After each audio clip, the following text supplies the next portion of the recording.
Pendant que les marins partis pour le Vendée Globe affrontent seuls les vagues les plus folles du monde, il est là, toujours prêt à leur répondre au téléphone. C'est de chez lui que Jean-Yves Chauve, le médecin de la course, veille discrètement mais sans relâche. 7 jours sur 7, il assiste par visioconférence à la vacation avec les skippers. S'il y a 30 nœuds ou 35 nœuds de vent, faire des soins dans ces conditions-là, c'est évidemment complètement différent de les faire le jour où il fait beau, où là, on peut se permettre de leur proposer des soins différents. Donc le fait de bien sentir ce qui se passe, c'est très très important. C'est Jean-Yves, je viens de t'entendre à la vacation, ça va ? Aujourd'hui, il apprend que Jean Le Cam s'est cogné violemment dans son cockpit. Il sort son dossier médical, toujours sous la main, et l'appelle.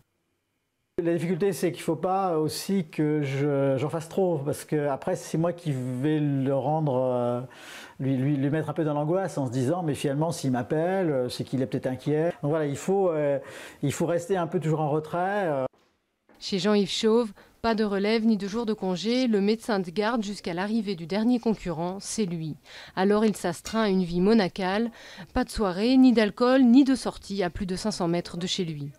Quand un skipper va appeler, il va être angoissé et évidemment s'il est obligé d'appeler plusieurs fois, ça va augmenter encore son angoisse. Donc c'est pour ça que je tiens absolument à être disponible immédiatement et réactif immédiatement.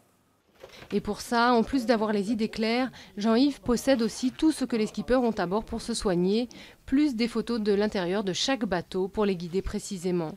Mais son souhait le plus cher, c'est qu'aucun d'eux n'ait vraiment besoin de lui d'ici l'arrivée au Sables d'Olonne, prévue fin janvier, début février pour les premiers.